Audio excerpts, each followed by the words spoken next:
Hello sports fans, welcome to Super Sports Central.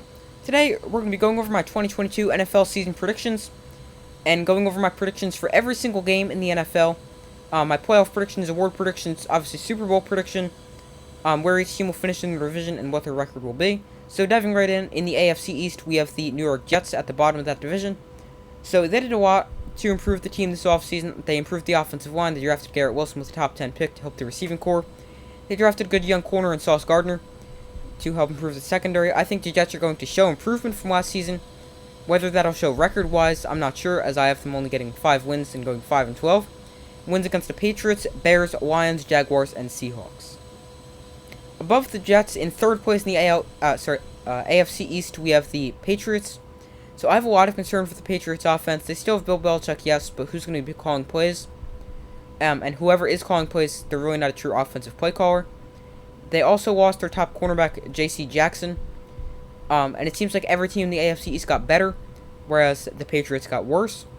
So I have the Patriots taking a big step back, going 7-10 with wins over the Steelers, Lions, Browns, Bears, Jets, Raiders, and Dolphins. Above the Patriots is the Dolphins. They did a lot to help their team and Tua this offseason. They brought in Tyreek Hill, Teron Armstead, and others. I think they're going to have a good season, going 9-8 with losses to the Ravens, Bills, Bengals, 49ers, Chargers, Bills again, Packers, and Patriots. So Bills twice. And winning the AFC East, I'm pretty sure it's no surprise that we have the Bills. So they're an elite team. They have one of the best players in football in Josh Allen, arguably the best quarterback in the NFL. They brought in Von Miller. They should have an elite team this season. They have one of the most loaded rosters in the NFL. I have them going 14-3 with losses to the Rams, Ravens, and Chiefs. Moving to the AFC North at the bottom of that division, we have the Pittsburgh Steelers. So they do have a quarterback controversy between Mitch Trubisky and Kenny Pickett. They just named Mitch Trubisky the starter. But whoever the starter is, they have to deal with a terrible offensive line. Also, they're not going to create any rushing lanes for Najee Harris. So the offense is going to hold this team down. Thankfully, they do have Mike Tomlin, who's one of the best head coaches in the NFL, and he's going to get them somewhere around 500. I have them going a little bit below 500 at 7-10, with wins over the Browns, the Jets, the Saints, the Falcons, the Ravens, the Panthers, and the Raiders. Third in the AFC North, we have the Browns. They're going to have Jacoby Brissett as their starter for the first 11 games of the season. And while he's been good as a starter before, he's not Deshaun Watson. And I think the Browns will be okay. I have them having a not great first half of the season, but then once Deshaun Watson returns, I don't have them losing again. I have the Browns finishing 8-9 with wins over the Jets, Falcons, Texans, Bengals, Ravens, Saints, Commanders, and Steelers. Second in the AFC North is the Ravens. So people forgot that the Ravens are an actually really good team. They just have a ton of injuries last season. And they're mainly healthy right now. And I think they're going to remind everyone who they really are, and they're going to have an elite season going 11-6. With losses against the Buccaneers, Saints, Broncos, Steelers, Browns, and Bengals. And winning the AFC North for the second year in a row, we have the Cincinnati Bengals. They're coming off a Super Bowl run. I don't think that was a fluke, and I think they're going to prove that this season. They're a good team. They have almost every key player back from that run. And I have them winning the AFC North with a 12-5 record, losing to the Bills, Buccaneers, Browns, Saints, and Ravens. Moving to the AFC South at the bottom of that division, we have the Texans. So they're in a terrible position. They just took Derek Stingley Jr. and Kenyon Green in the draft. So yes, they'll help, but how much could they really help the entire team? Maybe Davis Mills has a good year and can stick around as quarterback for another season. But I think the Texans are going to be an overall terrible team, going 3-14, having one of the worst records in the NFL. And their wins come against the Colts, the Titans, and the Jaguars. All of those wins will be at home. Above the Texans, we have the Jaguars. They made some good additions to their team this offseason. They hired Doug Peterson as their head coach. I mean, he can't be any worse than Urban Meyer. They got Zay Jones, Evan Ingram, Christian Kirk. They added Foye Oluokun, Brandon Sheriff, and others. Not to mention first overall pick Trayvon Walker. So I expect to see a lot of improvement from the Jaguars, but not like they're a playoff contender. I still have them going 4-13, so not a great record. But I have them with another win over the Colts in Jacksonville, a home win against the Texans, a win against the Giants, and a win in Week 18 over the Titans. Next, we have the Titans in second place in the AFC South. They're a team that's going to take a step down as they're going to rely too much on Derrick Henry. And I mean, he's 28 years old, coming off a significant foot injury. And I don't think Ryan Tannehill's that good anymore. He's not going to be able to lead the team to a division victory. I have them being good but not great, going 9-8, losing to the Bills, Colts, Texans, Packers, Bengals, Eagles, Chargers, and Jaguars. And winning the AFC South, we have the Colts. So they're a team that I think is going to have a great season. They added wide receiver help with Alec Pierce on the outside to help Michael Pittman, so he's not the only target in the passing game. They upgraded quarterback, going from Carson Wentz to Matt Ryan. While that's not the most significant upgrade, it's still an upgrade. They still have Jonathan Taylor, who's one of the best running backs in the NFL, and they still have a good defense. So I have the Colts winning the AFC South, going 10-7, losing to the Jaguars, Texans, Chiefs, Titans, Cowboys, Vikings, and Chargers. Moving to the AFC West, so this division is the best division in the NFL, and it's very hard to pick from top to bottom or from bottom to top. But at the bottom, I do have the Raiders. They had a good offseason. They traded for Devontae Adams, signed Chandler Jones. I have concerns about the offensive line. And I think they're the worst team in a loaded division, and I have the Raiders going 8-9, with wins over the Cardinals, Broncos, Texans, Saints, Jaguars, Seahawks, and Chargers, and 49ers. Third in the AFC West, we have the Broncos. They had a great offseason. They traded for their franchise quarterback in Russell Wilson, and that was really all they were missing, because they had a great overall team. They just had inconsistent quarterback play, or bad quarterback play with Teddy Bridgewater and Drew Lock. Now they've got a great quarterback, Russell Wilson, and I think the Broncos will have a great season, going 10-7.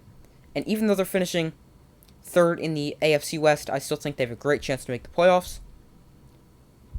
I have them losing to the 49ers, Raiders, Colts, Chargers, Titans, Rams, and Chiefs. Second is the Chiefs. They didn't have the best offseason. They lost some of their key players like Tyreek Hill and Tyrann Mathieu. But they're still going to be good because they have Patrick Mahomes. They still have Travis Kelce, Andy Reid, others. I have them going 11-6, so taking a step down. But they're still going to be a very good team. I have the Buccaneers losing to the Chiefs losing to the Buccaneers, Titans, Chargers, Rams, Bengals, and Broncos. And winning the AFC West, we have the Chargers. So they're a team I have really high hopes for. They boosted the offensive line. They boosted the run defense, which was brutal last year. They brought in Khalil Mack, signed J.C. Jackson. There's really no hole in this team. So I think they're going to be a really good team this season, going 13-4, losing to the Chiefs, 49ers, Raiders, and Broncos. Moving to the NFC and the NFC East, we have the Giants. And as a Giants fan, the Giants are a really weird team. So I don't really know what to expect of them. They could be terrible, they could be good, and Daniel Jones is good, and they're going to keep him going forward. Or they could do what the Giants would most likely do and go like 7-10, 8-9. Miss the playoffs. Daniel Jones will prove he's not your franchise guy, but you're not in a position to draft a franchise quarterback because you have like a middle of the first round pick. But I think the Giants are going to be bad. And I have them going 4-13 with wins over the Commanders, Texans, Lions, and Bears. Above the Giants, we have the Commanders. They traded for Carson Wentz. They got some wide receiver help by drafting Jahan Dotson. They're getting Chase Young back, so he should definitely help the pass rush. I think the Commanders are going to be okay this season, going 7-10, with wins over the Jaguars, Lions, Eagles, Bears, Texans, Falcons, and Giants. Second in the NFC East, we have the Cowboys. They lost Randy Gregory this offseason. Plus, they lost Tyron Smith for a significant amount of time this season to a torn hamstring. I still think they're going to be a good team. I have them going 10-7, losing to the Buccaneers, Bengals, Rams, Eagles, Packers, Vikings, and Titans. And winning the NFC East, we have the Eagles. So they had a great offseason. They added A.J. Brown, Chauncey Gardner-Johnson, drafted Jordan Davis. But a lot of this team rests on the shoulders of Jalen Hurts. But I think he's going to have a breakout season and lead the Eagles to an 11-6 record this season, winning the NFC East, with their losses coming against the Commanders, Vikings, Cardinals, Colts, Cowboys, and Packers. Moving on to the NFC North, at the bottom of that division, we have the Bears. So the Bears are in a terrible situation. They have a young, inexperienced quarterback, Justin Fields. He did play a little bit last year, but not a ton. But he's going to be playing behind a brutal offensive line I think the worst in the NFL. They have a really bad receiver room, and I think that's just going to lead to a terrible season. I think they're going to have a 2-15 record, wins over the Lions and Texans. Above the Bears, we have the Lions. So they made some good moves this offseason. They drafted Aiden Hutchinson at number 2 overall. They drafted Jameson Williams, signed DJ Chark. I have them going 5-12, showing some improvement over last season. Wins over the Seahawks, Jaguars, Vikings, Panthers, and Bears. Second in the NFC North, we have the Vikings. They stole Zadarius Smith from the Packers. They have a new head coach in Kevin O'Connell who wants to be a more pass-first offense. And I feel like that's going to work out perfectly fine because they have one of the best receivers in football in Justin Jefferson. They already have a good defense, and I have them going 11-6, losses to the Saints, Dolphins, Cardinals, Bills, Lions, and Packers. And winning the NFC North, we have the Packers. So even though they lost a few key pieces like Zadarius Smith, Devontae Adams, they may be getting David Bakhtiari back for the first time in a long time, and he's going to definitely help the offensive line. I think the Packers are going to win the NFC North with a 13-4 record, losses to the Vikings, Buccaneers, Bills, and Rams. Moving to the NFC South, we have the Falcons at the bottom of that division. So they're really not in a good situation. They have a decent quarterback in Marcus Mariota. Only 2 guys to throw the ball to, Kyle Pitts and Drake London. They do have A.J. Terrell and Grady Jarrett on the defensive side of the ball, but that's literally it. I have the Falcons going 3-14, beating the Bears, Seahawks, and Panthers. Above the Falcons is the Panthers. I expect them to show improvement from last season. They have a better quarterback in Baker Mayfield, but they still have Matt Rule, who's the worst head coach in the NFL. They have Christian McCaffrey, but who knows about him? Is he actually going to play more than 5 games this season?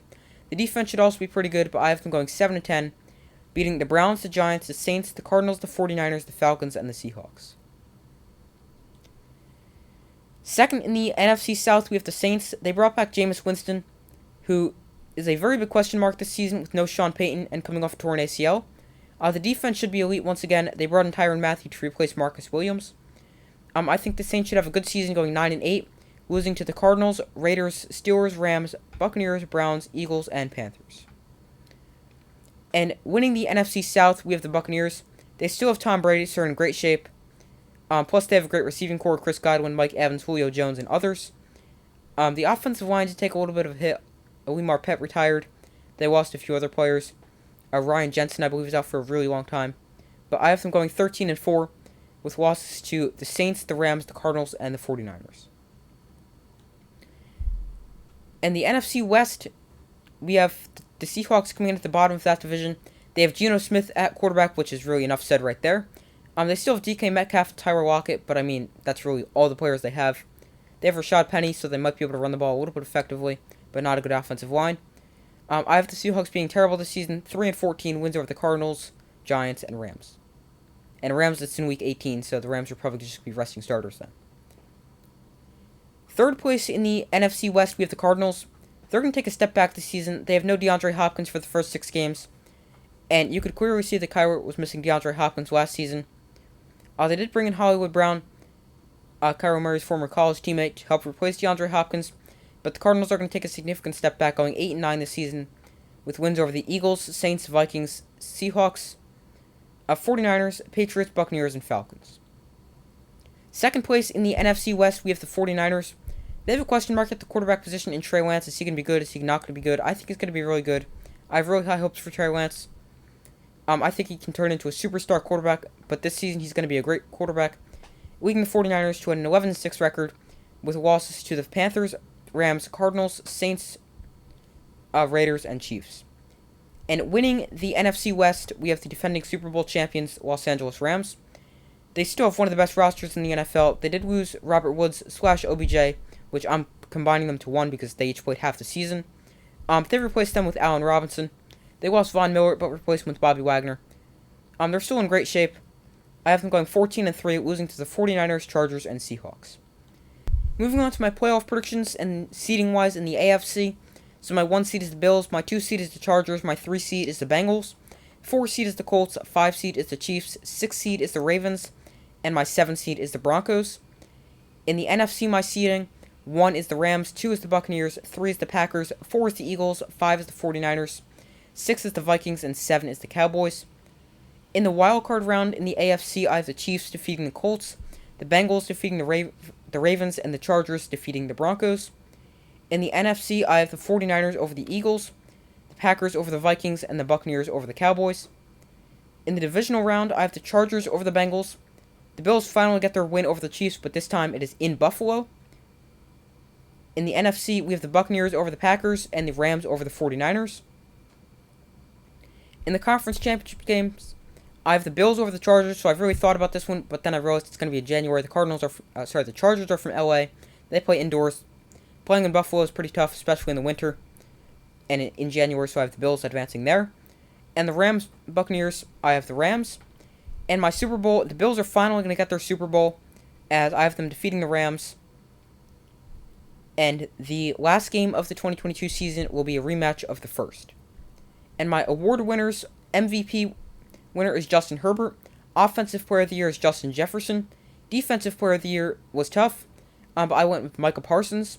Offensive Rookie of the Year was also really tough. I wanted to pick George Pickens, but I didn't trust the quarterback play there, so I went with Chris Olave. Defensive Rookie of the Year, I have Aiden Hutchinson. Comeback Player of the Year is Derrick Henry, and Coach of the Year is Sean McDermott of the Bills. So that's all for this video. Thank you guys for watching. Make sure to like, subscribe, and comment. Let me know who you have winning the Super Bowl. Let me know what 2 teams you have in the Super Bowl and who wins. I have Bills over Rams.